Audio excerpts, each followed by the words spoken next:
बिस्मिल्लाहिर्रहमानिर्रहीम। उम्मीद है आप सब खैरियत से होंगे। आज के अपने इस पैगाम का आगाज़ जो है वो मैं एक शेर से करना चाहूँगा। आप अहबाब की समाअतों की नज़र। सच पूछिए तो खुशबू भी चुभने लगी मुझे, देखा जो मैंने फूल को कुछ फूल बेचते। आज का हमारा जो मैसेज है वो चाइल्ड लेबर के हवाले से है कि वो बच्चे जिनके हाथों में किताबें होनी चाहिए, जिनके हाथों में स्कूल का बैग कलम होना चाहिए, वो सड़कों पर, होटलों पर, लोगों के घरों में और बेशुमार जितने भी हमारे यहाँ काम करने के कारखाने हैं या जो भी असबाब हैं वहाँ पर काम करते नज़र आ रहे हैं। और कुछ बच्चे तो हमें कचरा चुनते हुए भी मिलेंगे। तो इसका हमारे मुआशरे पर क्या असर पड़ता है और किस तरह से तालीम का फुकदान जो है वो ज़िंदगियों को ख़राब या मैं कहूँगा कि बर्बाद कर देता है, इस हवाले से हमारा मुल्क और दुनिया में हमारी इसमें क्या हैसियत है और हम क्या किरदार अदा कर रहे हैं और चाइल्ड लेबर में हमारा पाकिस्तान किस नंबर पे है, इस हवाले से आपको डॉक्टर वक़ार हाशमी की गुफ्तगू सुनाते हैं। चंद दिन पहले 12 जून को सारी दुनिया में चाइल्ड लेबर के ख़िलाफ़ दिन मनाया गया। हर साल ये दिन मनाया जाता है।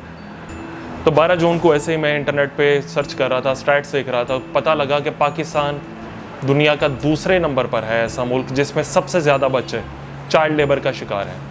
पाकिस्तान से ऊपर सिर्फ नाइजीरिया है।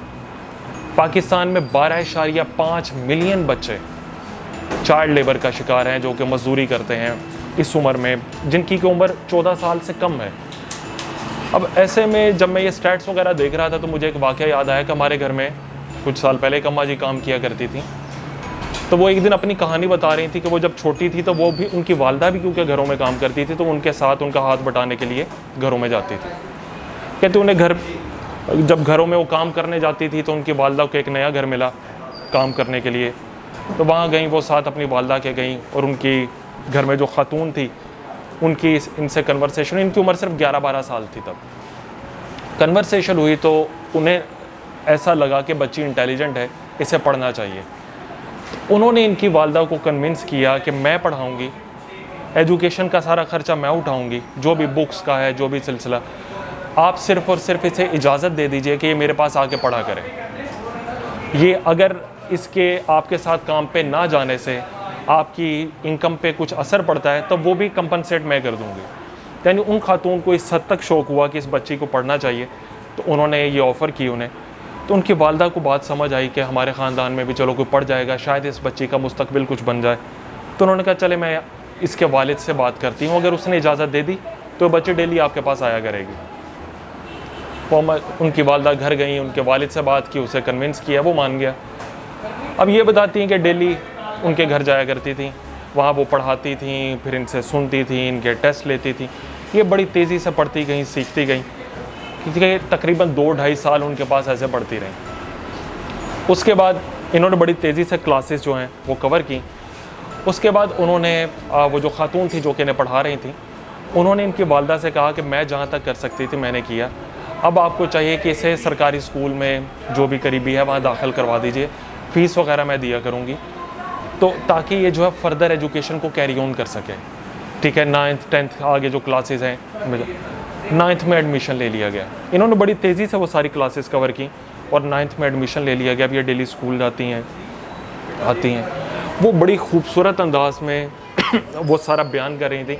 वो कहती कि पहले तो मुझे पता ही नहीं लगता था ये बोर्ड्स क्या हैं, ये बैनर्स क्या लगे हैं, मुझे तो ऐसा लगता था जैसे कुछ लकीरें हैं। लेकिन जब मैंने वो लफ्ज़ों को पढ़ना सीखा, जब मैंने सीख लिया कि किस तरह से पढ़ा जाता है, तो मुझे एक खूबसूरत एहसास पैदा होने लगा कि अब मेरे लिए ये लकीरें नहीं रहीं, ये लफ्ज़ हैं। तो वो कहती हैं कि एक अजीब एक लाइफ में जो है ना कश्मकश थी, एक ख्वाब थे कि मैं अब जो इंशाल्लाह ताला पढ़ाई करूँगी, कुछ ना कुछ बनूँगी, डॉक्टर बनने का ख्वाब था उनका। खैर 9th क्लास में थी, डेली स्कूल आती जाती थी। अब हुआ ये कि उनके मोहल्ले में एक वकील साहब थे, उनका बेटा जो है वो अक्सर अपने दोस्तों के साथ गली के नुक्कड़ पे खड़ा होता था और वो लड़कियों पे फ़िक्रे वगैरह कसता था, छेड़ता था, यानी जो हमारे यहाँ सर कहती वो रोज़ कुछ ना कुछ कमेंट्स पास करता था, मैं चुप करके सुनती थी, घर आ जाती थी। और वो सिलसिला आहिस्ता आहिस्ता बढ़ने लगा और एक दिन उसने हाथ पकड़ने की कोशिश की। अब ये भागी, डर के घर भागी, घर पहुंची, अपनी वालदा को बताया सारा, और वालदा ने जब वालिद आए तो उसे बताया कि भाई ये सिलसिला हुआ है। अब वालिद की जो गैरत जो है ना वो जोश में आई, उसने कहा आज के बाद ये स्कूल नहीं जाएगी, वो तो वकील का बेटा है, मैं उनसे कैसे लड़ दूँ, मैं गरीब आदमी हूँ, तो ये स्कूल नहीं जाएगी। और वो कहती हैं कि बस वहीं पे मेरा तालीमी सफ़र रुक गया। अब मैं आपको ये एक छोटा सा वाक़या है, इसके नताइज बताता हूँ। इस वजह से वो लड़की मज़ीद स्कूल ना जा सकी, अपनी वालदा के साथ घरों में काम करती रही, और हमारे घर में भी अब वो अम्मा जी काम कर रही हैं। उनके बच्चे जो हैं स्कूल ना जा सके, उनकी जहाँ भी शादी हुई, उनका हस्बैंड सब्ज़ी बेचता था, उनके बच्चे भी साथ सब्ज़ी की दुकान पे बैठते थे। और वो जो वकील साहब का बेटा था वो इस वक्त इस शहर का मशहूर सर्जन है। ये सिर्फ एक फ़र्ज़ी वाक़या नहीं है, ये वाकई असली वाक़या है जो कि उन्होंने मुझे सुनाया। अब आते हैं स्टैट्स की तरफ। पाकिस्तान में 2021 में भी सिर्फ 60% लोग हैं जो कि तालीम याफ्ता हैं, जो कि पढ़े लिखे हैं, जिनमें 71% मर्द हैं, यानी मर्दों का लिटरेसी रेट 71% है, और ख़वातीन का लिटरेसी रेट सिर्फ 47% है। यानी कि पाकिस्तान में सिर्फ 47% औरतें पढ़ी लिखी हैं, यानी कि 47% माएँ पढ़ी लिखी हैं। अब दूसरा अगर हम देखें तो पाकिस्तान में 4.5 करोड़ बच्चे हैं, जो कि दुनिया में सबसे ज़्यादा हैं। अब उन 4.5 करोड़ बच्चों की जो अव्वलीन दरसगाह होती है वो माँ होती है, और पाकिस्तान में 53% माएँ पढ़ लिख नहीं सकती। अब अगर हम चाइल्ड लेबर की तरफ आएँ तो पाकिस्तान में जो 12.5 मिलियन बच्चे मजदूरी करते हैं, उनमें 61% लड़के हैं और 39% लड़कियां हैं जो कि मजदूरी करती हैं। और पाकिस्तान में 25 मिलियन यानी 2.5 करोड़ बच्चे स्कूलों से बाहर हैं, वो किसी स्कूल या मदरसे नहीं जाते। तब सवाल ये उठता है कि ये मुल्क जो कि इस्लाम के नाम पे लिया गया, पाकिस्तान का मतलब क्या, ला इलाहा इल्लल्लाह इन नारों से गूंजता रहा।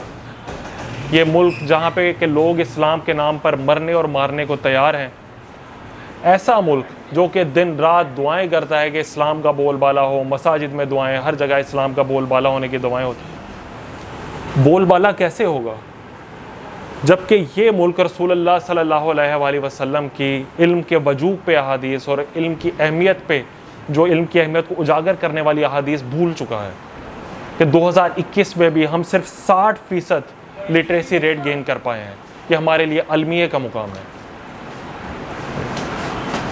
तो डॉक्टर साहब की गुफ्तगू आपने मुलाहिज़ा फरमाई, तो आप सब यकीनन सरप्राइज़ हुए होंगे सुनकर कि कितने हज़ारों नहीं, लाखों नहीं, बल्कि करोड़ों हमारे मुल्क में ऐसे बच्चे हैं जो तालीम जैसी नेमत से महरूम हैं।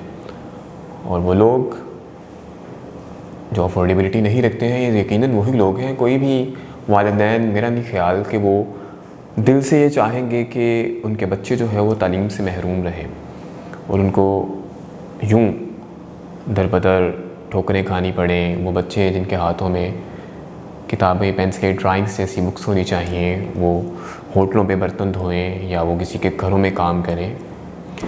ऐसे चंद एक घर नहीं है, ऐसे पूरे के पूरे गांव हैं कि जहाँ पर लोग सुबह सवेरे उठते हैं और उठते साथ वो दूसरों के घरों में उनकी औरतें जो है वो काम करने के लिए चली जाती हैं।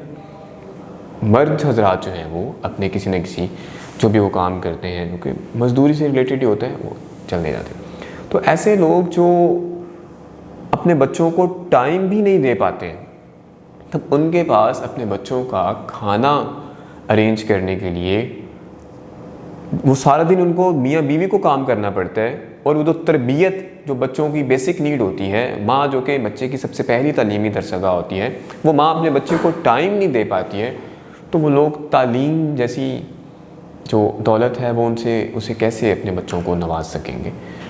तो यहाँ पर हमें बीइंग अ ह्यूमन सोचने की ज़रूरत है। हम सबको अल्लाह ने कहीं ना कहीं पर किसी न किसी चीज़ से नवाजा हुआ है, और हमें बस सोचने की ज़रूरत है कि हम इन बच्चों को किस तरह से तालीम की तरफ इनको लेकर आएँ। बड़े बड़े स्कूल्स में हम अगर उन्हें एडमिशन्स नहीं करवा सकते हैं तो बहुत से ऐसे छोटे छोटे स्कूल्स हैं जो एटलीस्ट उनको लिखना पढ़ना सिखा देते हैं। तो हमें चाहिए कि हम इन बच्चों को वहाँ पर 1-2 बच्चों को, अगर हम एक बंदा भी जो है एक बच्चे की भी ज़िम्मेदारी ले लें, तो ऐसे जितने हम अफराद जो साहिब हैसियत लोग हैं वो बहुत से बच्चे जो हैं इस तरह से तालीम से मुस्तफ़ीद हो सकते हैं। और बच्चियों की तालीम भी बहुत ज़रूरी है।